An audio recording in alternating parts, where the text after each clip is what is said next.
hoje, precisamente no dia 19 de Abril, que damos início a mais um ciclo de reflexões dedicado à pertinência da teologia, que lugar tem ela nos dias de hoje, num mundo que se vê secularizado. E hoje temos connosco alguns especialistas nesta área.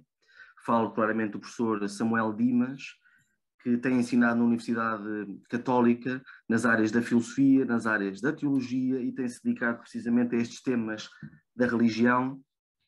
Falo do professor Stefan Dix, que tem se dedicado especificamente ao tema da secularização e que neste momento trabalha na Universidade Aberta, e falo do professor Jorge Botelho Muniz, que também tem trabalhos nesta área, inclusivamente trabalhos do longo folgo, e portanto falo destes especialistas para nos ajudar a pensar esta relação entre teologia, cidadania e secularização. De facto, são três grandes conceitos e é preciso perceber cada um deles e a relação entre os três para nos debruçarmos sobre o fenómeno religioso, sobre a maneira de o pensar e sobre a relação desse fenómeno com a sociedade. Sem mais demoras, vou passar a palavra ao professor Samuel Dimas, que nos vai fazer uma apresentação sobre esta temática. Professor, muito obrigado. Quando quiser, pode apresentar. Olá, boa noite. Mais uma vez agradeço esta oportunidade. É sempre muito interessante nós podemos partilhar o nosso trabalho, as nossas ideias. É assim que nós construímos uma verdadeira academia e que vamos progredindo e aumentando o nosso conhecimento. Eu acho que este encontro tem toda a pertinência e eu vou dar início à minha apresentação recorrendo a uma pequena história que tem a ver com a guerra que estamos a viver na Ucrânia e que eu considero que é também uma guerra religiosa, embora pouca gente fale nisso. O que estamos a assistir na Ucrânia, antes de mais, entre os próprios ucranianos, é uma cisão entre aqueles que são pró-Kiev e os que são pró-russos, e na base dessa cisão há uma cultura, como é evidente, que é a base de tudo. A religião é uma expressão da cultura, como é a filosofia, como é a economia,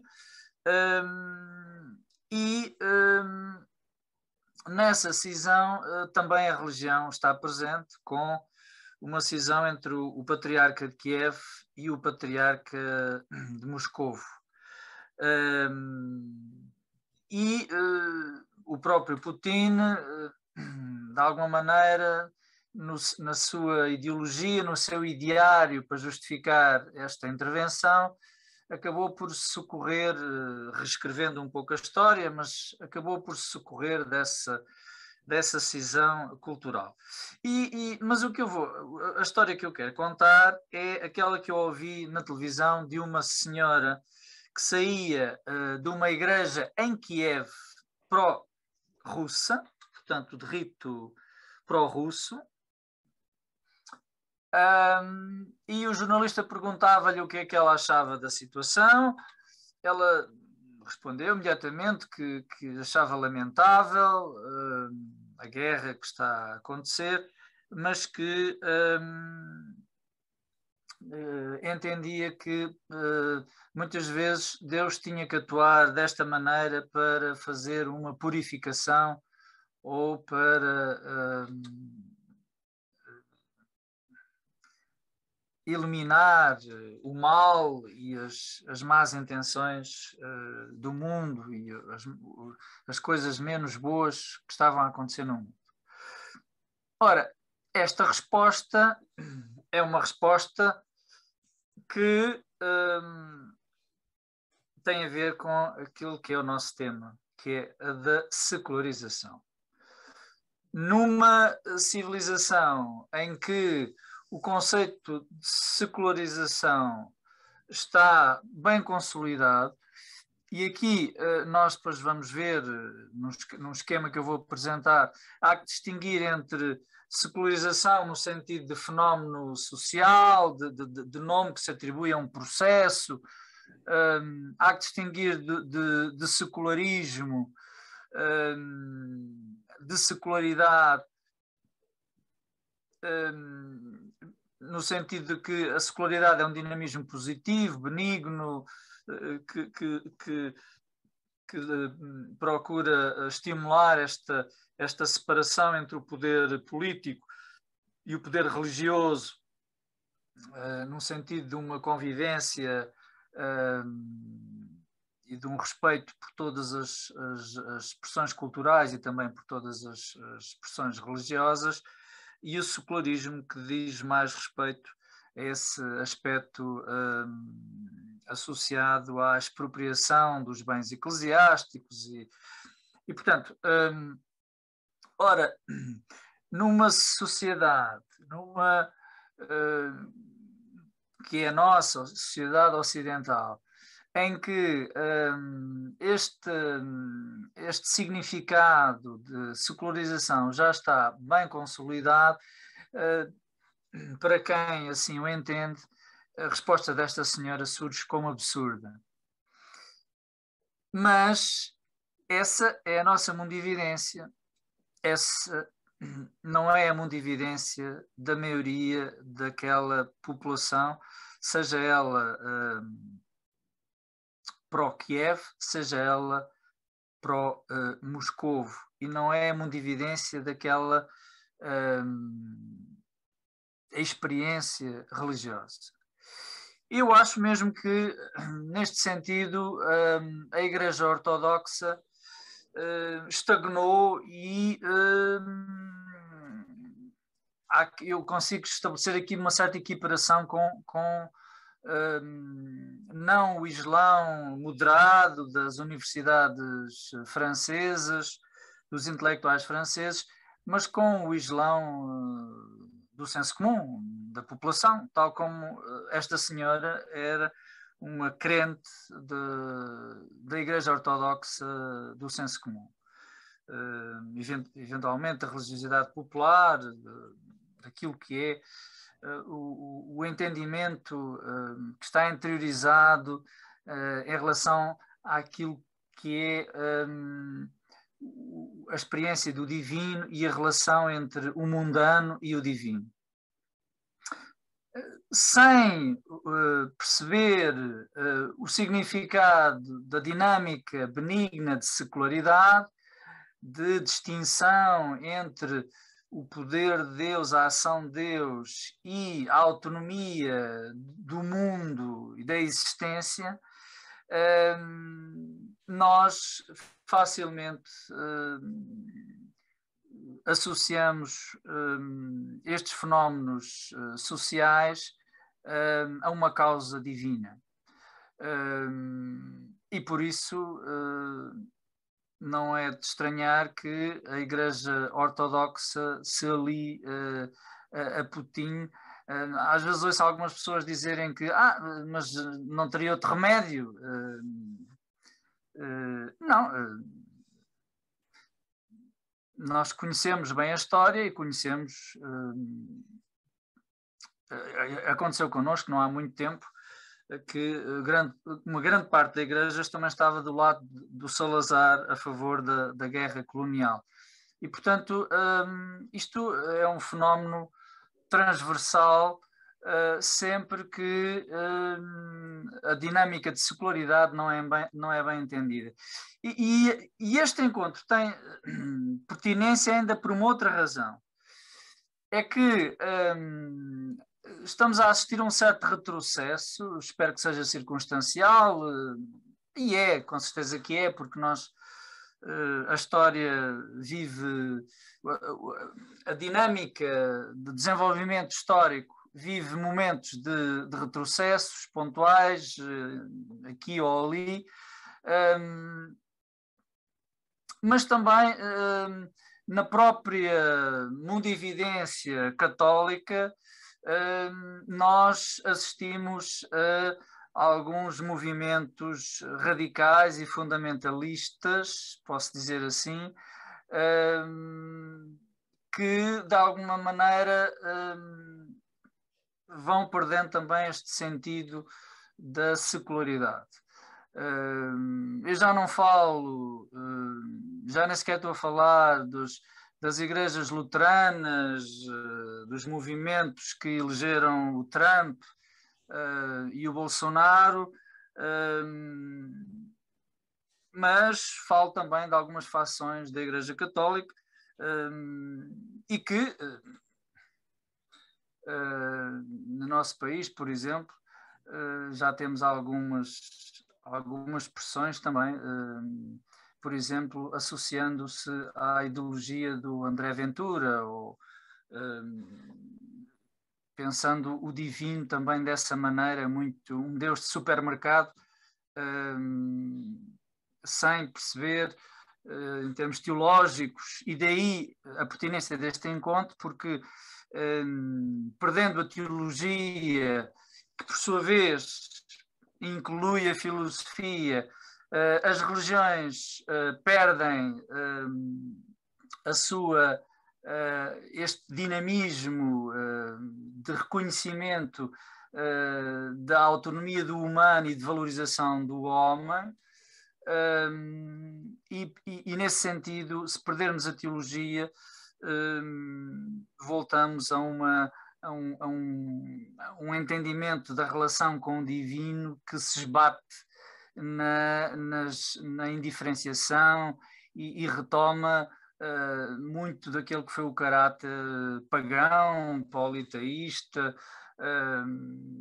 dos sacrifícios como forma de aplacar a ira dos deuses,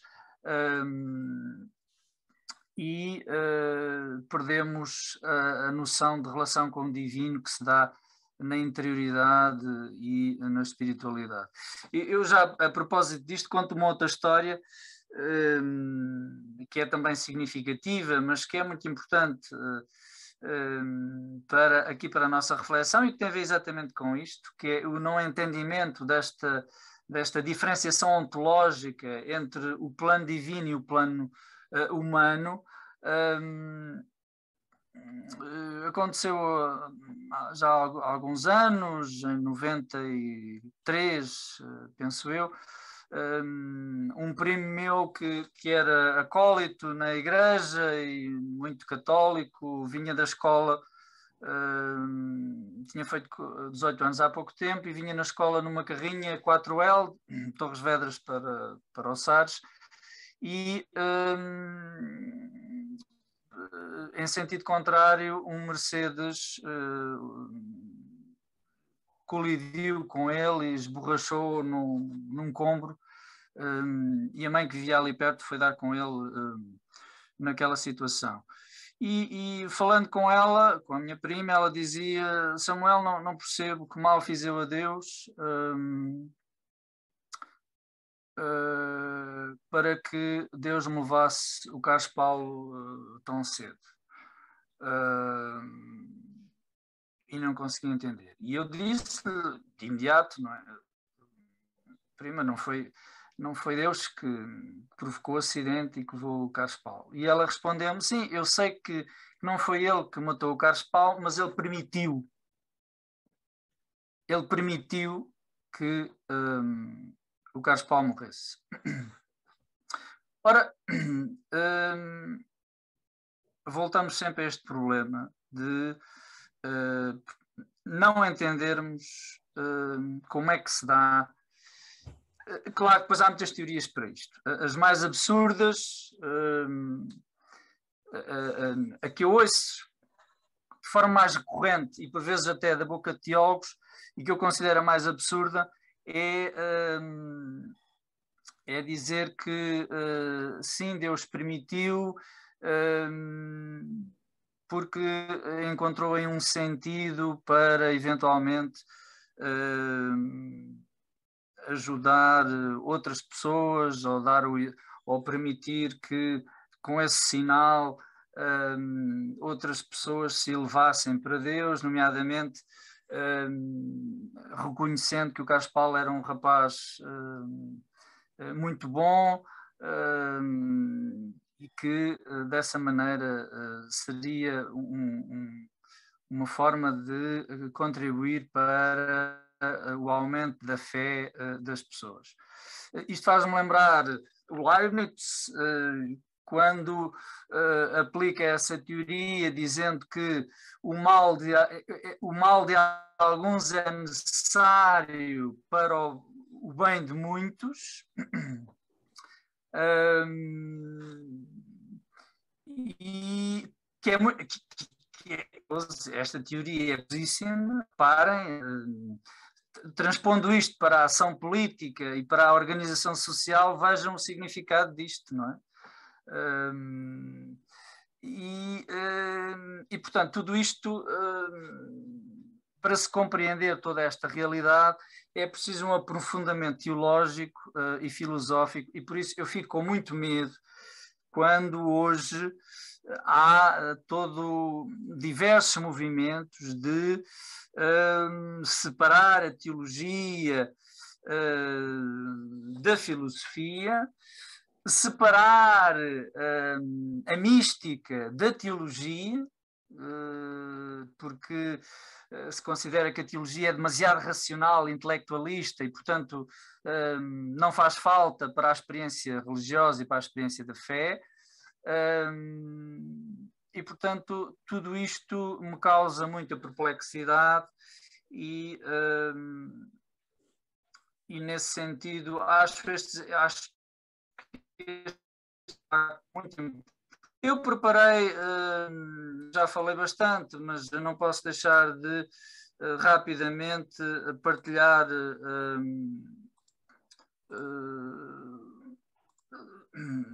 alguns apontamentos que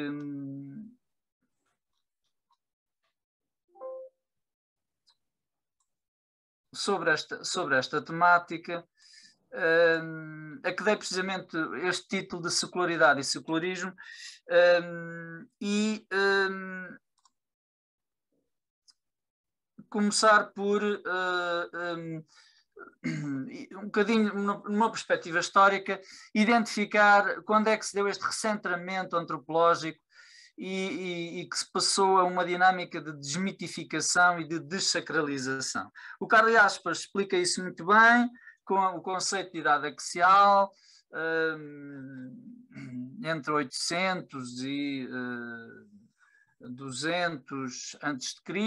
e depois estendendo-se até aos primeiros séculos depois de Cristo, há de facto, surgem as grandes religiões, surge a filosofia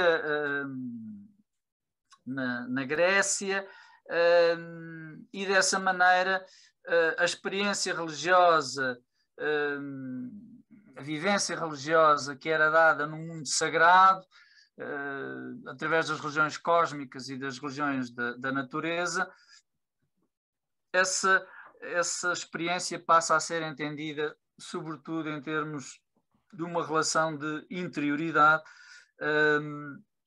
e podemos identificar aqui a gênese do movimento da secularização neste sentido de secularidade. Claro que o secularismo esteve sempre presente, nós associamos o secularismo ao século XVIII, da expropriação dos bens eclesiásticos, mas houve sempre secularismo.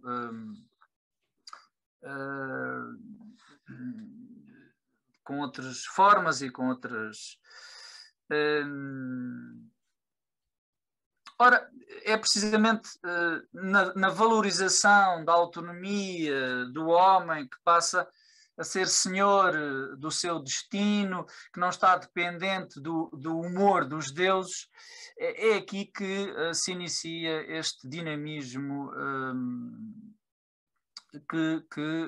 em que a realidade é recentrada na ação humana e deixa de estar pré-determinada quer pelas leis cósmicas, quer pela vontade dos deuses. E, portanto, dá-se aqui uma passagem de uma interpretação, uma configuração mítica da realidade para uma configuração noética. É evidente que isto não acontece de forma generalizada, nem de uma forma abrupta. O próprio Platão socorre-se dos mitos para construir e desenvolver a sua filosofia. Mas nós podemos assistir a este processo e podemos assisti-lo também na religião judaico-cristã com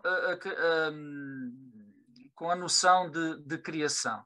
Isto é, o conceito de criação permite-nos conceber um Deus livre e transcendente, e esta ideia está muito bem expressa nesta expressão bíblica: dai a César o que é de César e a Deus o que é de Deus. Isto permite este aprofundamento da autonomia, a absoluta dignidade de todas as pessoas, não há judeu nem grego, não há homem nem mulher, embora isso depois na prática não é bem assim, mas em termos de ideário, de intuição, esta concepção está presente. É claro que tudo isto é muito lento, tem avanços e recuos. Com a modernidade dá-se um fechamento, nomeadamente em termos de magistério, e depois a Contra-Reforma ainda vem piorar as coisas, e nós chegamos ao século XIX e assistimos a uma tradição cristã e católica muito fechada ao diálogo com a ciência. Este dinamismo de secularidade que tinha permitido, logo na patrística, uma interpretação alegórica do texto bíblico. Estou a pensar em Orígenes, em Gregório de Nisa. Vamos assistir depois, durante a medievalidade, com São Tomás de Aquino, ou Santo Agostinho e São Tomás de Aquino, por exemplo, a recuperarem leituras ou interpretações literais da Bíblia, nomeadamente defendendo a existência de um paraíso terreal, como é o caso de São Tomás, quando na patrística, muitos séculos antes, São Gregório de Nisa já se tinha afastado dessa concepção literalista da Bíblia, mas isso é muito mais absurdo quando pensamos que chegamos a 1950 com o Pio XII e a sua encíclica Humani Generis, e aí ainda há uma resistência à concepção evolucionista do homem, que é admitida apenas para o biológico e não para o homem na sua integralidade, e há uma crítica à Nouvelle Théologie que começava aí, começava nessa altura a despontar, com Lubac, o Congar, o Rahner.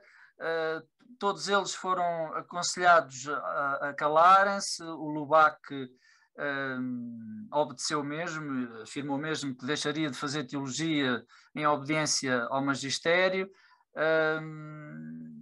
e dedicou-se a outras coisas. O Rahner não tomou essa posição, e só depois com o Concílio Vaticano II, na década de 60, é que estes teólogos são reabilitados, e eles estão depois na gênese do Vaticano II, e onde há toda esta recuperação deste dinamismo positivo da secularidade, e é retirado do texto do magistério aquela frase ou aquela expressão que tinha sido introduzida pelo Vaticano I, e até antes, já em Trento, de que fora da Igreja não há salvação. Portanto, essa frase é retirada no reconhecimento desta valorização do ecumenismo religioso que faz parte deste dinamismo positivo da secularidade. E também é na década de 60 que se retoma um diálogo sério com a ciência e se incorpora o conhecimento científico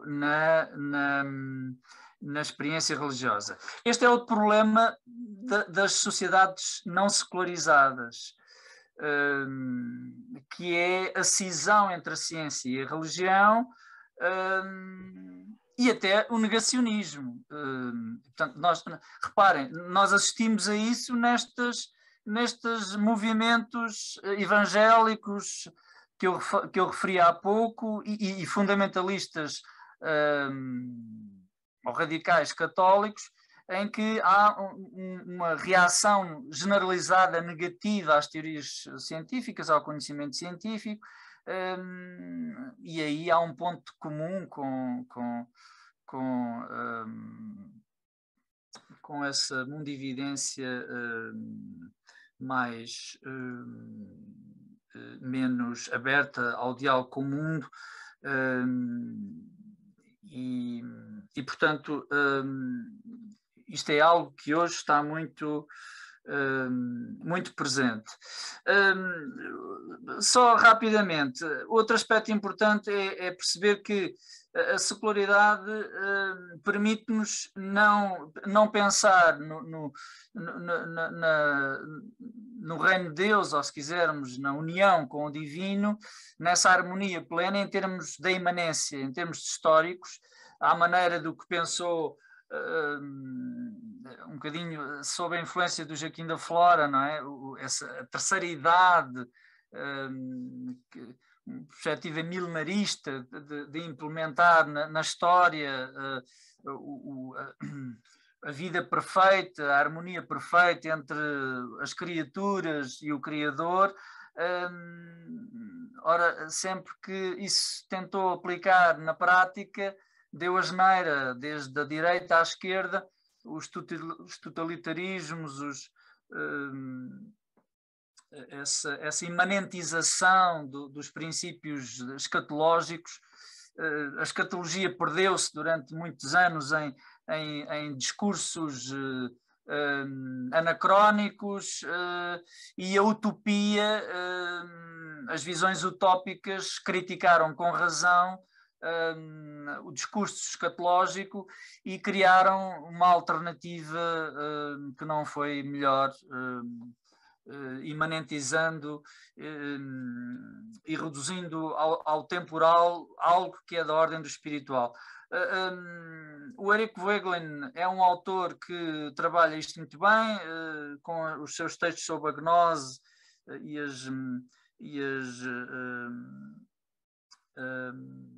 e esta incompreensão da escatologia.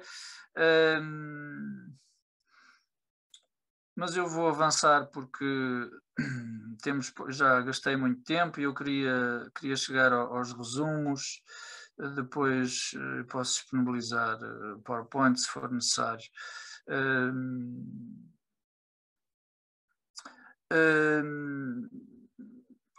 Claro que o conceito moderno de cidadania passa por este reconhecimento da dignidade do homem,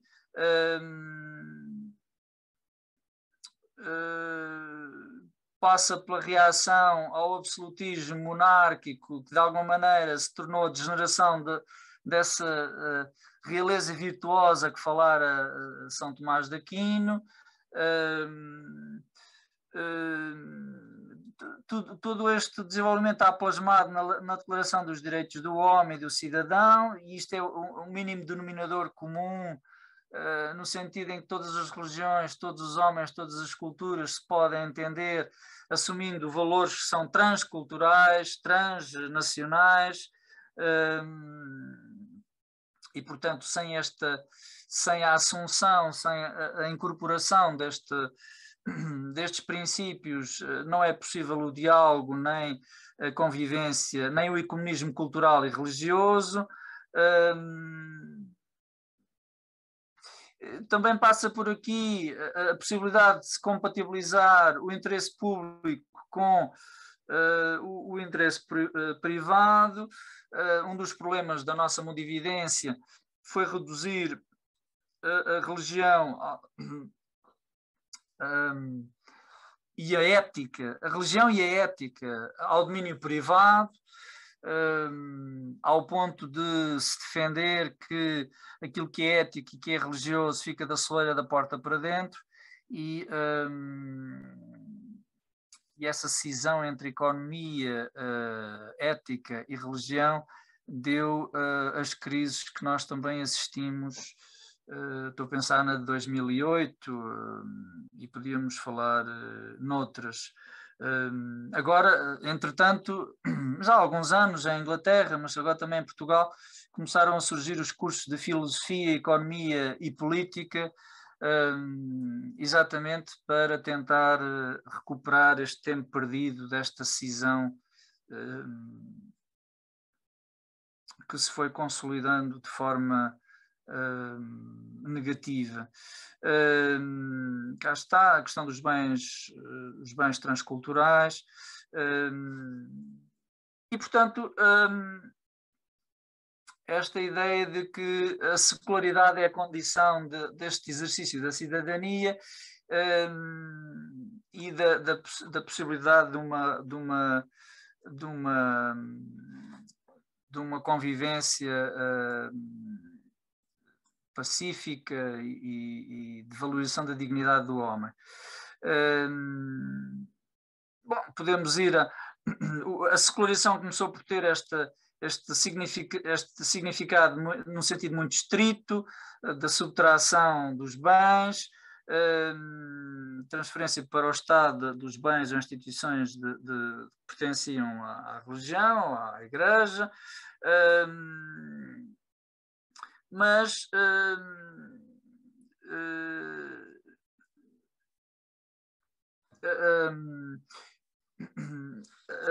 a secularização não tem apenas esta dimensão, mas remete sobretudo para a ideia de uma autonomia da esfera civil,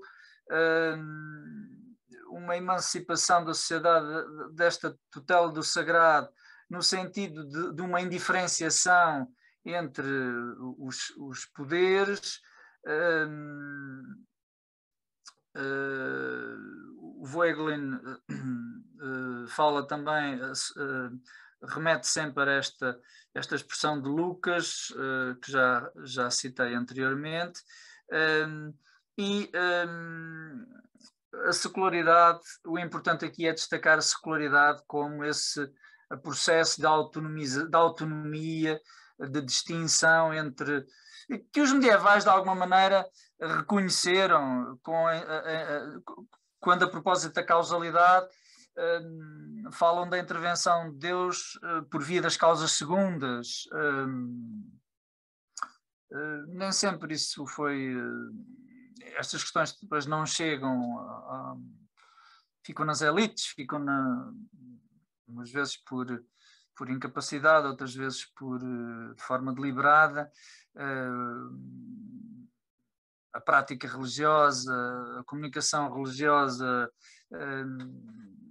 não passa muitas vezes por estas distinções que são importantes e que mudariam muita coisa. Podemos depois discutir porque é que isso acontece, mas esta ideia é fundamental para se perceber que o mal não pode ser atribuído a Deus, o mal nem sequer é atribuído a um Deus maligno, um Deus menor, à maneira de um demiurgo, ou de um princípio absoluto, à maneira defendido pelo manicaísmo, em que tínhamos dois deuses, um bom e um mau.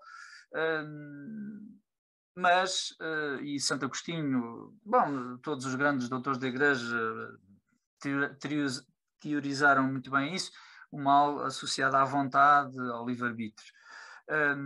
E isto é um dos elementos fundamentais também desta noção de secularidade.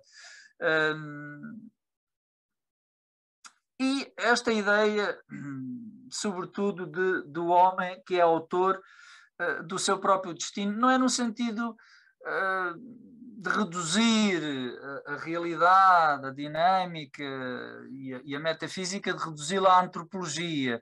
Não é reduzir a ontologia à antropologia. É neste sentido de se perceber que o homem, eventualmente, pode ser reconhecido como co-criador e que o próprio Deus conta com o homem para neste processo de desenvolvimento da realidade, e o homem não é uma marioneta nas mãos de Deus.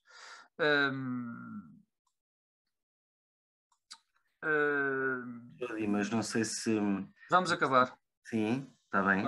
Eu vou acabar só com um resumo. Portanto, 3 significados distintos. A secularização, no sentido neutral, que descreve esta dimensão histórica e sociológica do processo. A secularidade, no sentido de uma legítima autonomia das realidades criadas em relação ao Criador, centrada no conceito de criação, por distinção com o conceito de emanação ou de cisão plotiniana, neoplatónica, de alguma maneira, e o secularismo, que muito presente nos positivismos e nesta ideia de que o desenvolvimento e o progresso significará também um progressivo desaparecimento da religião e da sua importância. E pronto, acho que já falei demais.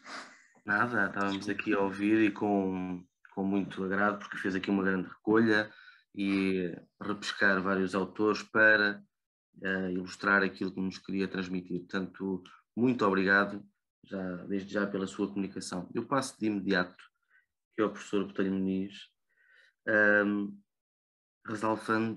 ressalvando aqui só uma pequena ligação. As noções de cisão e, ao mesmo tempo, de autonomia. Se quiser pegar por aqui e, entretanto, falarmos um bocadinho da sua percepção, já que se tem debruçado sobre o assunto, passo a palavra e, claro, não posso deixar de agradecer mais uma vez aceitar o convite. Obrigado. Antes de mais, obrigado eu. E aqui o meu agradecimento público não só à Ciência das Religiões da Universidade de Lusófona, mas em particular na pessoa do professor José Bricelino e do professor Daniel Mineiro por estarem a organizar, assim também com o Joaquim Franco, este ciclo de conferências, de debate, este encontro. Portanto, o meu agradecimento público e o meu reconhecimento público também pelo vosso trabalho e pelo facto de estarem, como dizia bem o professor Samuel Dimas, a dedicarem o vosso tempo para fazer da academia aquilo que a academia tem de ser e deve ser, que efetivamente é um espaço de diálogo, de encontro, de contacto e de partilha. Portanto, eu acho que este é efetivamente um momento interessante e importante de partilha. Eu acho que o Samuel Dimas realmente tocou em alguns dos pontos essenciais desta discussão, em particular a questão relacionada com esta distinção conceptual que me pareceu interessante e importante ser feita. Portanto, ainda bem que iniciou esta sessão precisamente para pôr, digamos assim, a dimensão conceptual totalmente esclarecida para todos nós.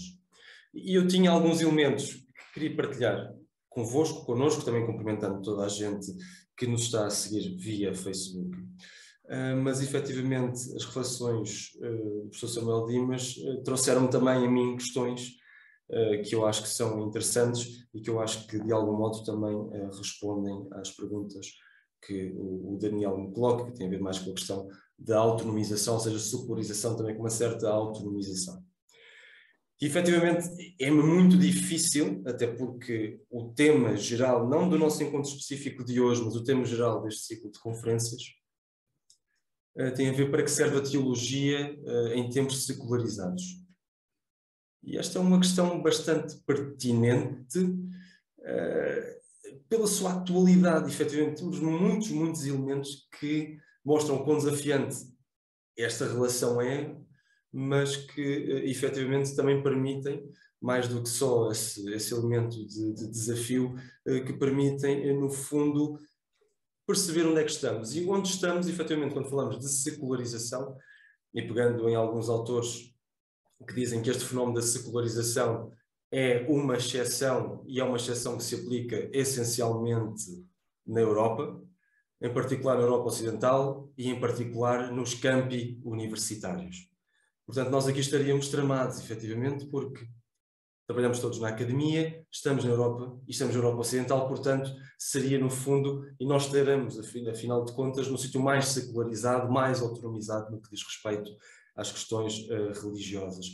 Por isso, eu acho, e é muito difícil de olhar para esta questão sem centrá-la geograficamente na Europa, ou pelo menos na dimensão Atlântico Norte, naquilo que o Samuel Huntington chamava no Clash of Civilizations o Ocidente, ou seja, o Atlântico Norte. Sendo que nesse Clash of Civilizations aí temos efetivamente esse Era bom que fosse no Atlântico Norte todo.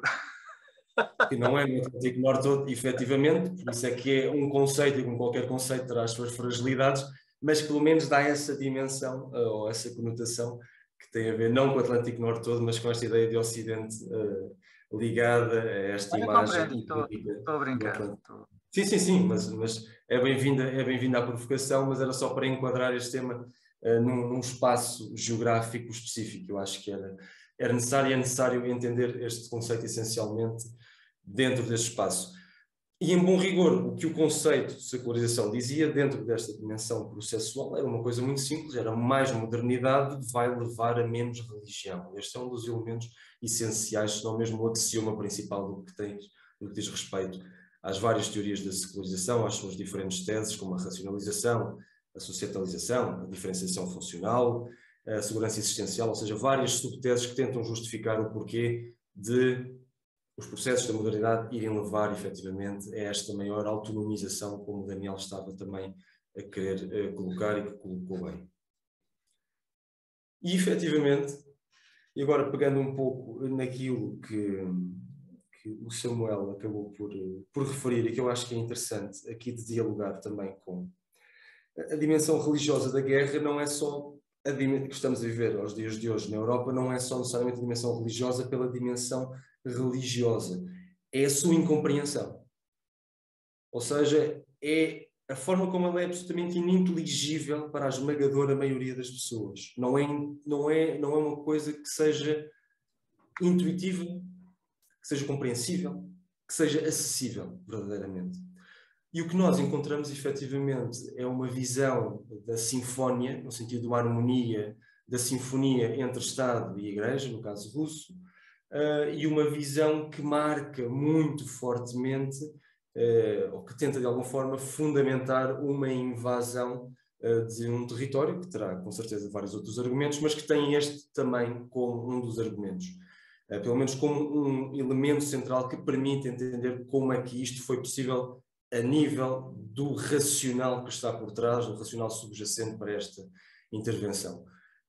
E se analisarem melhor ou pior ainda as declarações do Kirill, vamos encontrar efetivamente declarações que vão muito neste sentido exatamente de um inimigo, de uma dimensão de um inimigo, e que vai muito no sentido daquilo que eu venho trabalhando também em conjunto com o Brícios, e que tem a ver com a ideia do populismo religioso e com uma certa narrativa religiosa, também ela populista, também ela simplista, ou seja, não só aquilo que o Samuel referiu de partidários do Chega, ou o Chega em si, no caso português, muito especificamente falando, se apropriarem do discurso religioso e tentarem interpretá-lo e darem contornos políticos, mas também da própria forma como o discurso religioso também, por vezes, recorre a estes mesmos mecanismos do populismo, mais típicos do populismo político.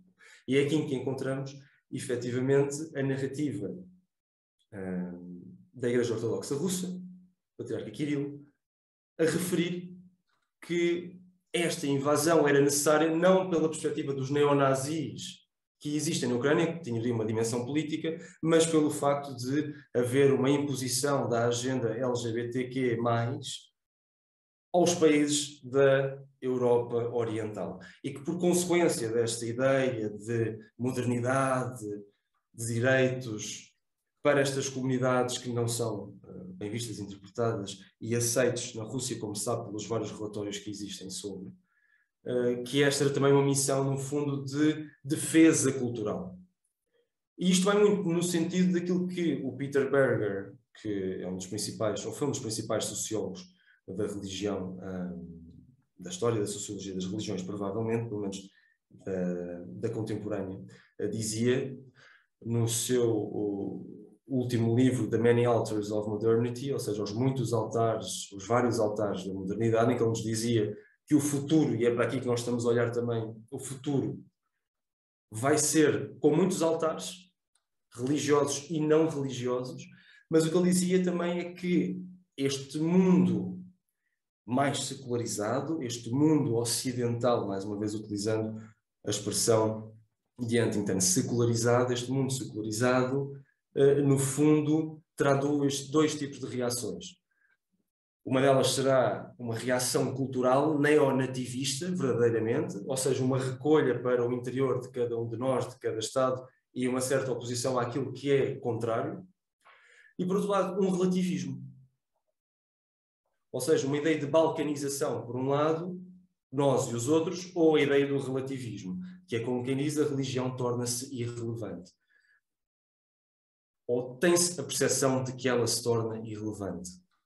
Sendo que esta dimensão da percepção é particularmente relevante porque, ainda segundo os últimos dados do Pew Research Center, o que nós estamos a falar é de uma população mundial de cerca de 85% de gente no mundo inteiro que continua a identificar-se com uma determinada religião, sendo que na Europa, só a nível de cristãos, estamos a falar de 72% da população europeia que se identifica também como cristã.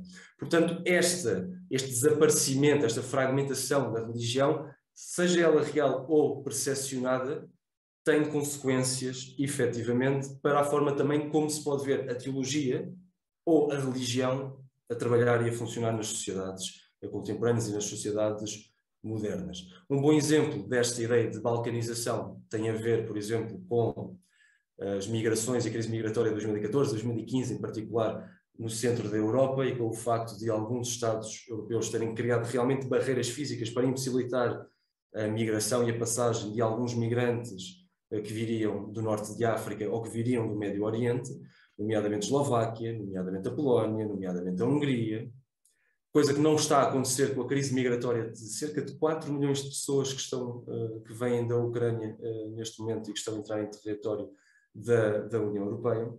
E um bom exemplo, acho eu, do outro lado, da relativização, tem a ver com aquilo que, e eu nunca resisto a falar sobre este autor, porque tem uma das obras filosóficas dentro deste tema mais importantes do início do século XXI, que é o Charles Taylor e o livro The Secular Age, em que ele, no fundo, diz que estamos a viver uma era secular, efetivamente.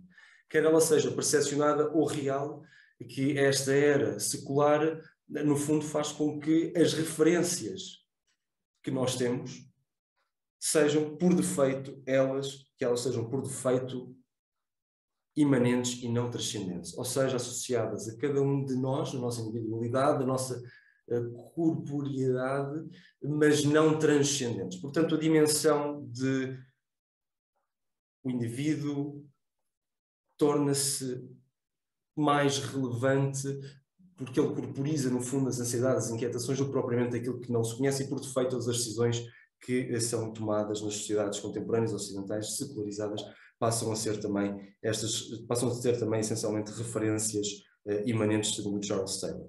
E isto acho que dialoga com outro argumento, ou com outro ponto que o Samuel Dimas referiu, e tem a ver com o conceito de secularidade,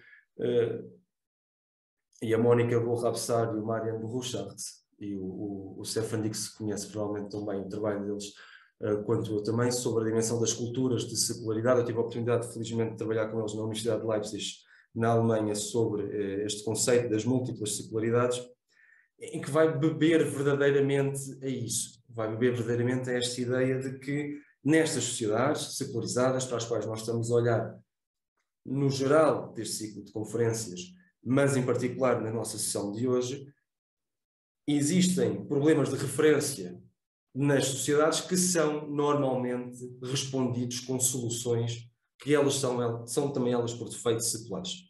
Um belíssimo exemplo, e eu escrevi um artigo em que trabalhava um pouco sobre isso, e eu com isto remato, Daniel, e passamos a palavra ao Stefan, tem a ver com as restrições à liberdade religiosa que existiram, e no caso que eu analisei em Portugal, durante o período da pandemia e durante da Covid-19, e durante o primeiro bloco de medidas que foram tomadas pelo governo português para tentar, de alguma forma, controlar a pandemia. E, efetivamente, há um problema de referência identificado como secular, ou seja, uma pandemia, um problema de saúde pública, foram dadas soluções essencialmente seculares dentro desta teorização da Mónica Wolfram e do Marian Rouchard.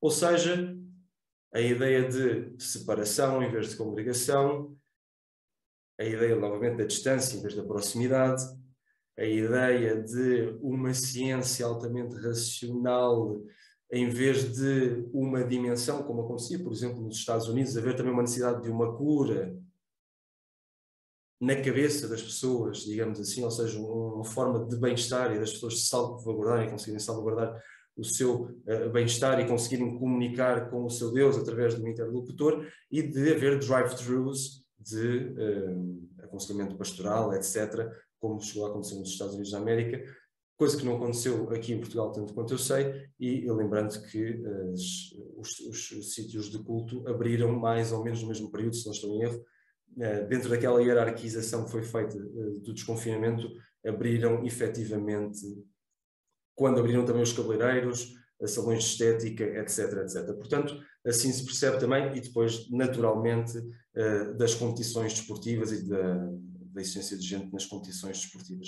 Assim se percebe que existe uma hierarquia de valores que é secular, que vem em particular de Westfália, no século XVII, em que o Estado passa, no fundo, a definir, em bom rigor, o que é que a religião é, o que é que não é, onde é que deve intervir, onde é que não deve intervir, e isso traz as consequências que o Samuel Dimas referiu, sobre o secularismo, a expropriação, traz as consequências daquilo que surge com o positivismo no século XIX e traz depois toda a evolução, já com o existencialismo no século XX, etc., etc., que no fundo leva a que a secularização tenha sido um dos principais marcos para se compreender qual era o lugar e qual é o lugar da religião nas nossas sociedades, que depois foi naturalmente muito desafiado por outras teorias, a teoria da individualização, do mercado religioso também, mas que continua no fundo, e mesmo com aquilo que o José Casanova referia da desprivatização do religioso, ou seja, as religiões que se tornavam públicas, presentes na esfera pública, a tese da secularização e as ideias relacionadas com a secularização acho que continuam a ser um bom barómetro para continuarmos a perceber qual deve ser o lugar da religião e também da teologia, para que ela não se torne, e agora com isto termino efetivamente, naquilo que o Marcel Gauchet, no Desenchantement du Monde, referia como um resto. Porque a partir do momento em que a religião se torna um resto e fica apenas para os cuidados pastorais, para a liturgia, para a arte, e não serve para rigorosamente mais nada no mundo, vão existir muitas coisas do mundo que nos vão escapar e, neste momento, 84% da população mundial não conseguirá ter resposta a muitas das suas inquietações e anseios, seguramente. Portanto, eu acho que o lugar da teologia e da religião nas sociedades secularizadas deve ser pensado. Acho que esta reflexão é importante, devemos levá-la em frente e devemos aprofundá-la. E pronto, e da minha parte para já paro e passemos então a palavra ao Stefano. Muito obrigado. Muito obrigado pela intervenção, não é? E agora passamos aqui diretamente ao professor Stefan Dix com uma pequena interrogação. Parece que estamos aqui numa lógica do mais e do menos. E tal e qual como a gente sabe pela matemática, mais e menos não dá bom resultado. Quando é que isto passa a outras lógicas? E será que passa? Professor, é um gosto ouvi-lo. Ok, muito obrigado pelo convite e pronto, eu vou ser um pouco mais curto porque já estamos um pouco avançados no tempo, mas eu peço desculpa, eu gostaria logo de começar com uma crítica que eu acho desde o século XIX na Europa já não há guerras religiosas. Esta é aquela guerra em França, entre França e Alemanha, 1870-71, não era uma guerra religiosa. A Primeira Guerra Mundial não era uma guerra religiosa. A Segunda Guerra Mundial não era uma guerra religiosa. A guerra em Jugoslávia não era religiosa e em Ucrânia também não é religioso. Esta realmente é política pró-europeu do governo da Ucrânia e aquele aumento de NATO que Putin não ficou muito contente e além do seu sonho um pouco semi-louco do grande império russo, pronto, mas isso não acho que podemos qualificar estas tendências religiosas. Pronto, e não há guerras... Não era uma guerra religiosa, é uma guerra que tem elementos religiosos dentro do e também, sim, o patriarca de Moscovo deu o seu... a sua opinião positiva para isso, e não, isso sim, sem dúvida, mas não podemos chamar isso de uma guerra religiosa, isso não estou contente, mas quanto isso, uma coisa só, mas uma coisa que acho que é uma excelente coincidência é hoje e amanhã também há grande congresso no Georgetown University, em Washington, no Berkeley Center, e aquele congresso foi organizado para a homenagem da publicação há 25 anos do livro de José Casanova, The Public Religion in Modern World. Esta realmente é uma daquelas palavras-chave na discussão, no debate sobre a secularização. E eu acho esta obra, sem conhecer esta obra praticamente do José Casanova, não se pode falar de uma forma lógica de secularização. E este realmente aqui são várias pessoas lá falam, o Charles Taylor e o Hans Joas, várias grandes figuras que trabalharam sobre secularização estão hoje e amanhã em Washington, no Berkeley Center, e eu acho uma coincidência interessante que nós estamos a fazer a mesma coisa de uma forma, num formato um pouco mais modesto, mas pronto. E também agora eu não vou roubar muito, eu não vou falar muito tempo, mas a minha questão, quando o Daniel me contactou falar sobre este tema, e depois pensei, o que posso dizer? Que realmente já há muita coisa dita e coisas assim, mas depois eu pensei também, lembrei-me de um livro também do José Casanova, um pequeno livro, está aqui, podem ver o José Casanova, quem não conhece, está aqui o José Casanova, e o livro, esta é uma tradução alemã, Europas Angst vor der Religion, isto significa o medo da Europa da religião. E agora a minha questão era, quando falamos sobre a teologia no mundo secularizado, também talvez podíamos dizer numa parte do mundo secularizado, é só uma pequena parte, esta realmente é a maior parte do mundo não está secularizado, é bastante religioso, mas ele disse, Europas Angst vor der Religion, o medo da religião na Europa, e também perguntei qual é o medo, o medo da secularização, porque realmente temos medo, okay? Algumas pessoas têm medo perante a secularização, outras pessoas têm medo perante a religião. O que significa isso? Porque realmente aqui aqueles argumentos, às vezes, que pronto, é uma ideologia dos seculares, estão a dizer pronto, todos os religiosos são o contrário do progressivo, não quero dizer aqui outras palavras, ou pessoas religiosas acham que uma vida secular está a conduzir automaticamente para uma, vamos dizer, uma decadência moral, ou para um perigo perante da coesão social, etc. Mas estes são argumentos, os dois argumentos não fazem sentido. A religião não é automaticamente conservadora, e também a secularidade também não conduz automaticamente para uma decadência moral ou para um perigo da sociedade, etc.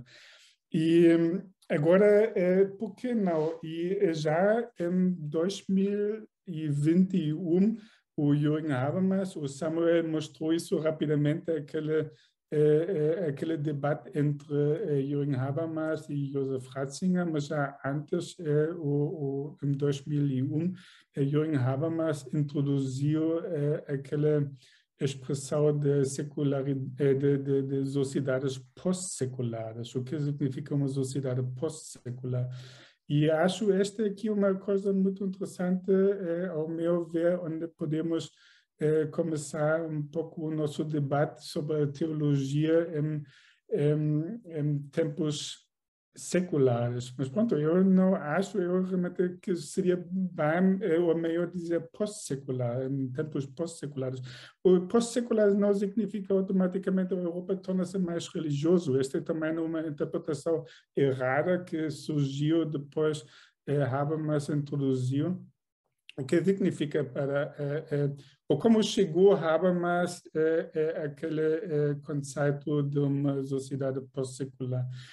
E ele é uma coisa relativamente simples, porque a secularidade está baseada na razão e na liberdade, politicamente numa sociedade liberal, democrática.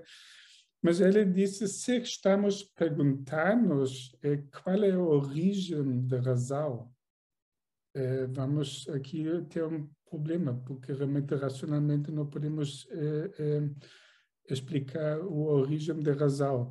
E a racionalidade, isso também o Habermas sabia perfeitamente, a racionalidade tem uma tendência autodestrutiva. Esta já é uma coisa que foi explicado já logo depois da Segunda Guerra Mundial pelo Horkheimer e Adorno, a dialéctica do iluminismo, aquela famosa obra do Horkheimer e Adorno, já disseram que a racionalidade tem automaticamente, ou muitas vezes, uma tendência autodestrutiva. E aqui esse também é uma daqueles pontos onde a Habermas começa a sua argumentação e diz em sociedades pós-seculares tem que começar um processo de aprendizagem mútua, significa a filosofia, e aqui também o Samuel chamou a atenção para este factor é uma loucura separar a filosofia da teologia.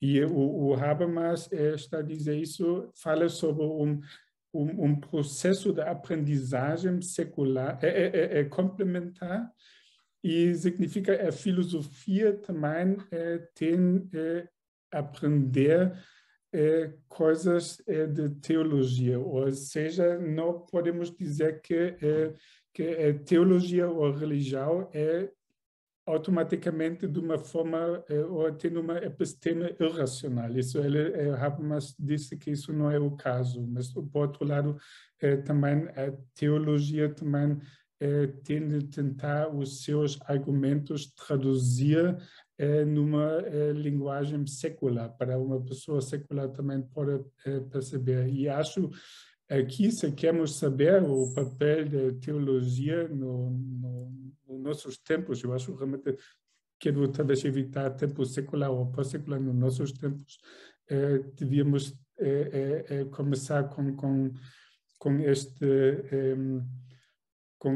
este ideia da Habermas daquele processo de aprendizagem complementar. Significa a filosofia pode aprender coisas de teologia e ao contrário. E, além disso, que também a teologia e a filosofia realmente desde 2000 anos sempre era uma coisa complementar. Nós não podemos pensar a racionalidade europeia sem uma teologia, não é? E a teologia não podemos pensar sem uma metafísica grega. Isso realmente desde o início já foram era realmente nasceram como um processo complementar. Eu acho aqui também podemos ler mais o Habermas. Eu também estou muito contente porque eu sei que agora neste momento está em processo uma tradução das últimas do último grande obra da Habermas, chama-se Conhecimento e Fé,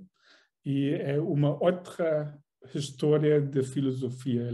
É um subtítulo, uma outra história de filosofia. Eu acho que vai demorar um pouco até vai sair, mas eu acho 2 volumes, mais do que 1.600 páginas, mas tenta explicar aquilo como a filosofia e teologia, pelo menos em Europa, são inseparáveis e não se podem entrar num caminho separado, mas tem entrar num diálogo. Eu acho isso aqui o papel de teologia, mas também o papel de filosofia. Bom, nós estamos muito avançados. Eu acho realmente também devíamos ter um pouco de tempo para questões, por isso não quero agora ir mais longe, mas pronto, de qualquer maneira gostei muito daquele convite e acho, eu espero que possa haver uma continuação desta discussão extremamente importante. E só a última palavra, também temos de pensar a secularidade é um fenômeno ocidental. Ponto ocidental, o Charles Taylor disse que a Europa, América do Norte e a Austrália, ele realmente, quando ele fala do Ocidente, ele tem mais ou menos, mas principalmente a Europa.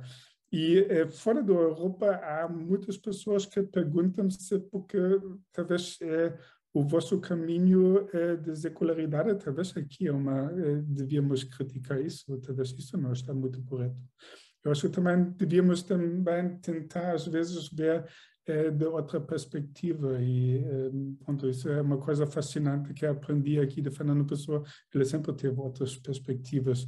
Foi uma vez, às vezes foi um médico monarquista, outras vezes foi um engenheiro naval com afinações para a Inglaterra e pronto, muitas perspectivas diferentes. Isso pode ajudar-nos e talvez devíamos também começar a aprender ouvir ou tentar entender outras vozes que vão fora da Europa. Ok, então muito obrigado e espero que vai haver questões. Obrigado, sou eu, não é, pela sua intervenção e, de facto, com sempre uma gentileza de pronto, não vamos aqui amassar as pessoas porque há tanta coisa para dizer. De facto, são temas muito, muito interessantes. Eu agora pedia, se calhar, aqui ao professor Borissos para nos ver no chat se existem perguntas e depois, eventualmente, fazemos aqui uma ronda entre nós e terminamos, se acharem bem. Sim, perguntas não há propriamente, há aqui uma chega ou duas, mas eu gostava só de dizer duas coisas muito rapidamente, prometo não vou gastar muito tempo. Aqui há uns anos eu convidei o José Milhazes para fazer uma conferência, num ciclo de conferências aqui promovido pelo Instituto de Cristianismo Contemporâneo na Lusófona, e perguntei-lhe depois no tempo de debate, porque eu estive numa espécie de Vaticano da Igreja Ortodoxa, que é 60 ou 80 quilómetros de Moscovo, e observei mais ou menos o comportamento do povo, das pessoas, quer dos mais velhos, quer dos mais jovens, quer das pessoas mais da cidade ou mais do campo. Portanto, naquele complexo que tem várias igrejas, tem seminários, etc. E eu perguntei-lhe, você não acha que o povo religioso, o povo russo é muito religioso? E ele disse, não é religioso, é místico. Isto é a opinião de uma pessoa que viveu 40 anos na Rússia. E, de facto, ainda há mais tempo atrás, eu li uma entrevista de um líder ortodoxo, não sei se era mesmo o patriarca da altura, que dizia que eles, ortodoxos, pensam que a Igreja Latina, ou a Igreja do Ocidente, que é uma igreja muito filosófica. Isto a propósito daquilo que estávamos a falar, de separar a filosofia da teologia. Bom, de facto, a gente pode dizer que nesta guerra que está a acontecer há uma espécie de uma santa aliança, não é? Entre o Putin, que é um líder populista, toda a gente o reconhece como tal, um político populista, e o patriarca de Moscou, Cirilo, que é um populista religioso já agora. E eu tenho debruçado um bocadinho sobre essa matéria, esse subtipo de populismo chamado populismo religioso. Ele fala em uma guerra santa, portanto, ele introduziu elementos religiosos na guerra. Portanto, eu até vou mais longe. Para mim não há guerras religiosas, nem há guerras de acesso ao mar, nem pelo petróleo, nem pelas riquezas naturais, nada disso. O que está montando todas as guerras é sempre alcançar o poder ou manter o poder. Portanto, é uma coisa apenas chamada poder. E depois pode ser o poder político, poder militar, poder religioso, poder económico. Portanto, pode ser algum tipo de poder. Mas o que está realmente a montante é sempre uma ideia de poder. E claro, as pessoas, como a religião é uma questão que mexe muito com as crenças e com o mais íntimo das pessoas, muitas vezes as pessoas são envolvidas em guerras ditas religiosas. Agora, a verdade é que há aqui elementos religiosos nesta guerra. Uma delas é o simples facto de Cirilo chamar uma guerra santa. E, ao mesmo tempo, o Putin, afinando pelo mesmo diapasão, ter afirmado, por exemplo, a Crimeia, eles retomarem a Crimeia, anexarem a Crimeia para eles era tão importante como era para os cristãos e para os judeus o monte do templo. Ele disse isto publicamente. Portanto, há aqui elementos religiosos que são usados pelos populistas políticos e há depois os populistas religiosos que também utilizam esses aspectos. Depois, de facto, a Ucrânia representava 25% dos fiéis ortodoxos do patriarcado de Moscou, até a Igreja se tornar autónoma, digamos assim, ter sido reconhecida pelo patriarcado de Constantinopla, mas houve centenas de sacerdotes ortodoxos russos que se manifestaram contra a guerra, isto já para não falar no patriarca, creio que se chama Onofre, de Kiev, que Cirilo indicou, quando houve ruptura da igreja ucraniana com a russa, ele indicou um patriarca leal à Rússia, ao patriarcado de Moscou, para lá. E este, depois da invasão, também se virou contra a Rússia por causa da guerra. Só gostava de dizer mais uma coisa. De facto, eu apreciei muito o que disse o Stefan, porque quando disse mais ou menos isto, nem toda a religião é necessariamente conservadora, nem todo o secularismo é necessariamente destituído de ética, enfim. Às vezes fala-se de segmentos religiosos, por exemplo, ou de evangélicos, ou de católicos, etc. E nós sabemos que há uma variedade muito grande, como há dentro da Igreja Católica, desde os ultramontanos até aos mais liberais, etc. E nos evangélicos também. Há 600 milhões de fiéis evangélicos que estão representados na Aliança Evangélica Mundial, 600 milhões. Ora, uma grande parte deles, não são assim tão conservadores como isso. Simplesmente o que acontece é a velha história do homem que mordeu o cão. Ou seja, o que vem na comunicação social é sempre o bizarro, o estranho, o escândalo, etc., seja em que religião for, e também nesse meio também. Todavia, devo dizer que os evangélicos, em geral, são mais conservadores do que os reformados ou os protestantes, digamos assim, que é uma linha mais liberal, digamos assim. Mas, de facto, a complexidade, digamos, religiosa é tão vasta, é tão complicada que não é fácil, não podemos rotular facilmente. E agora, se acharem bem, eu iria... o Joaquim Franco está aqui a dizer guerra metafísica, diz Cirilo. Pois, mas ele já chamou a Guerra Santa, antes disso. Temos aqui uma professora do Brasil, uma professora de filosofia, que diz: a mim também estas separações preocupam, a Débora Guimarães. E o Joaquim Franco falou aqui, fez aqui um comentário assim um bocadinho mais longo, que eu não sei se enquadra muito no que nós estamos a falar, mas que fala que, no caso português, a pandemia, mais do que uma limitação da liberdade religiosa, revelou uma consciência racional das organizações. O culto foi limitado com o acordo de incentivo das lideranças religiosas, é verdade, isso aconteceu tanto nos católicos como nos protestantes evangélicos, em geral. O discurso generalizado do medo habitual nas narrativas religiosas também terá ajudado, diz ele. Houve periféricas vozes contra as limitações, sim, mas de reação à posição racional das próprias lideranças. A meu ver, a pandemia acabou por testar a capacidade de as lideranças se posicionarem num ambiente cientificamente sustentado, revelando uma inesperada boa sintonia entre a ordem secularizada e as estruturas de crença, tendencialmente mais emotivas, que vivem e sobrevivem em contexto comunitário. O resultado está à vista com uma redução percentual de fiéis na retoma das práticas, mas essa era a consequência expectável perante a inevitabilidade da exigência sanitária, mas essa é outra análise. Abraço e bom debate. Eu creio que ainda hoje ninguém sabe, eu creio que há uma reconfiguração das celebrações religiosas ou das pessoas que assistiam antes da pandemia às celebrações religiosas. Há uma reconfiguração. A Igreja Católica diz que há menos 20% de assistência neste momento do que antes da pandemia.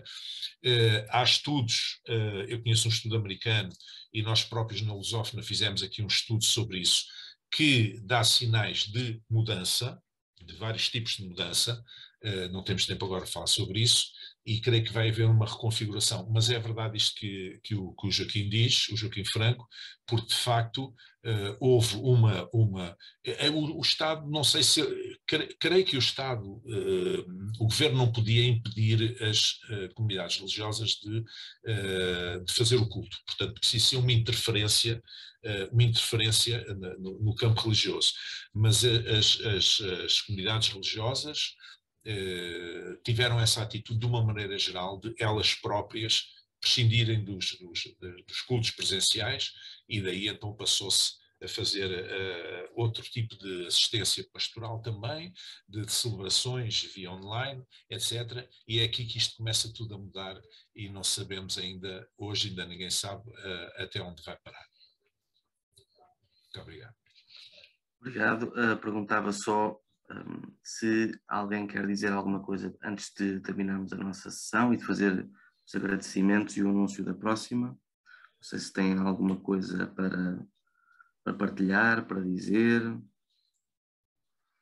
Alguns dos oradores. Eu gostava só concordo com o Stefan, da importância da complementaridade. Aliás, o nosso biólogo, o maior biólogo português do século XX, o padre Luís Arche, falava nessa necessidade, não de um concordismo entre ciência e religião, aquela ideia, afinal a Bíblia tinha razão, aquela corrente do arqueólogo que vai à procura da Arca de Noé, não um separatismo, uma separação, mas de facto a complementaridade.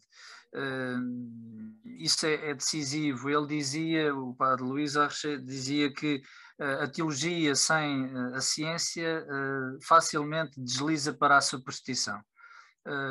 E, portanto, isso é fundamental. E isto depois tem todas estas implicações que nós vimos. Concordo com o Stefan neste ponto, discordo com o Stefan em relação à questão das guerras religiosas. Não há só fatores políticos, como não há só fatores económicos, como não há só fatores éticos, como não há só fatores... As guerras são feitas pelos homens e os homens são inteiros. E portanto, então o que é que vemos, o que é que acontece no Ruanda? A religião não está ali na guerra? O que é que acontece há séculos no mundo islâmico entre xiitas e sunitas? Não são guerras religiosas? Então o que é que é só dar a volta ao mundo. Não quer dizer que sejam religiosas no sentido medieval, porque mas atenção, tem essa componente religiosa na medida em que há um acentuar dessa indiferenciação entre o poder político e o poder espiritual, na medida em que quando não, e isso no Islão traz as consequências que nós sabemos. Finalmente, estou também de acordo com o professor José Briços de não rotularmos e não generalizarmos. Nós, para darmos nomes às coisas, temos a tendência de fazer aquilo que em filosofia se chama a falácia da generalização apressada. É evidente que há muitos evangélicos. Eu recordo, eu não posso deixar de contar esta história. Nós fizemos um debate não há muito tempo sobre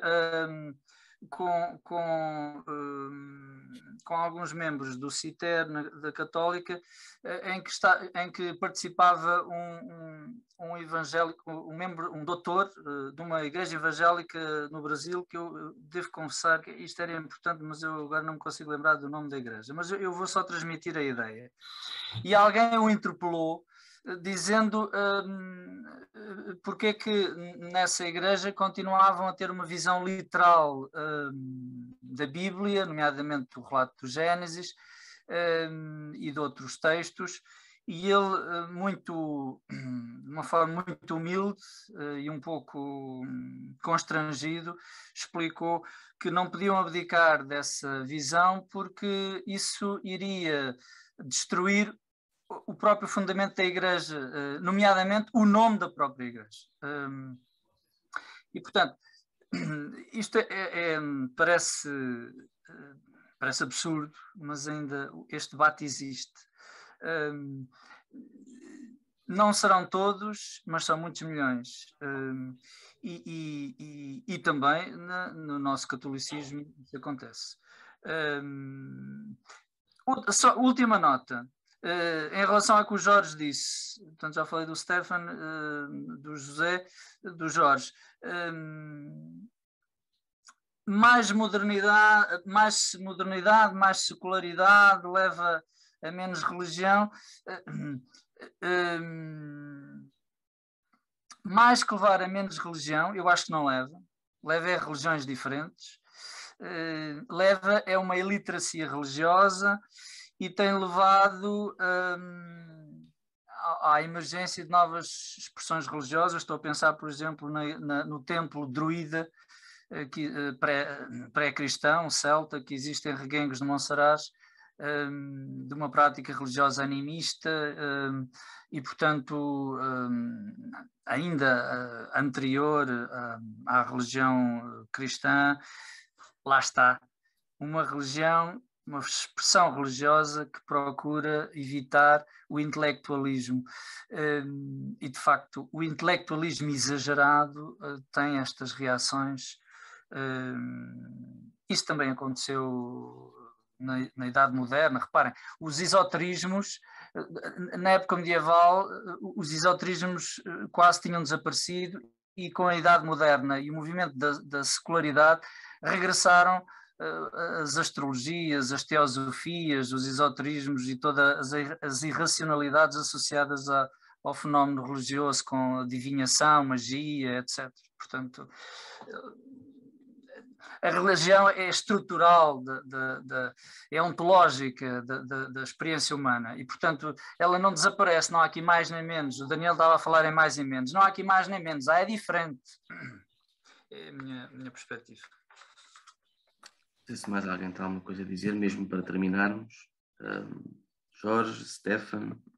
Pudesse só dizer também aqui duas ou três coisas, reagindo. Primeiramente, eu não disse que mais modernidade não há mais religião, eu disse que o axioma principal da secularização sim,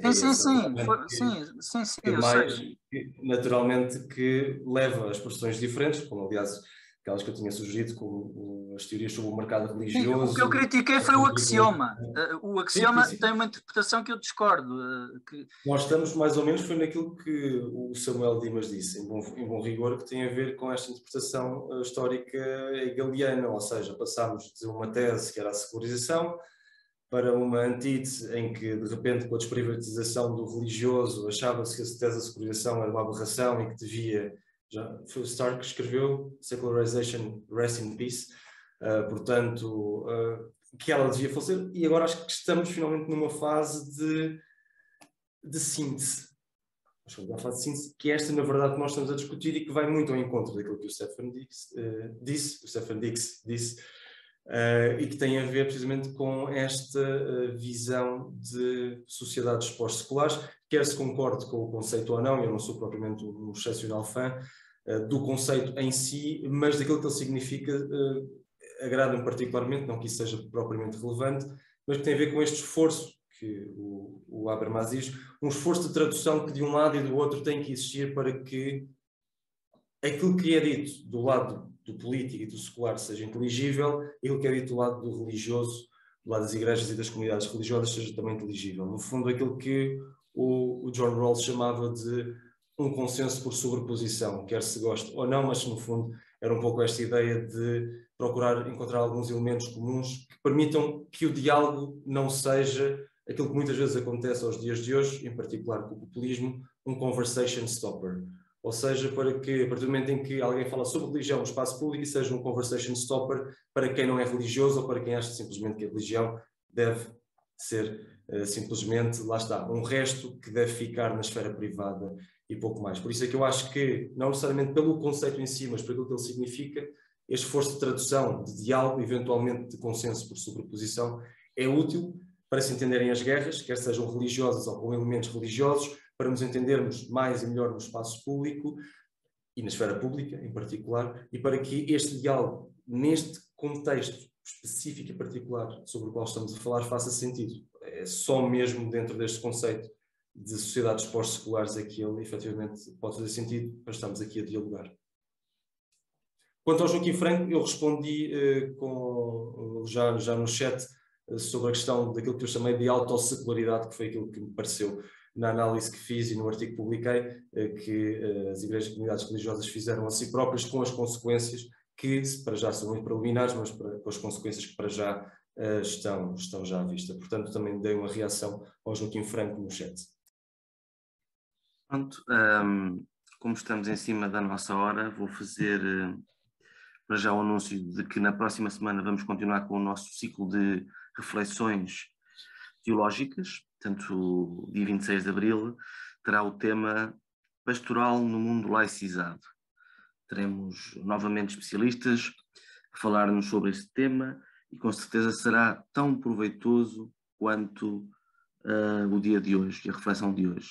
Quero agradecer especialmente ao professor Samuel Dimas por ter estado presente, por ter partilhado connosco o seu conhecimento. Quero agradecer ao professor Stefan Dix a simpatia e a partilha também, ao professor Jorge Botelho Muniz, a mesma coisa, ter partilhado os conhecimentos, ao professor Boris Celino por estar presente, por intervir também.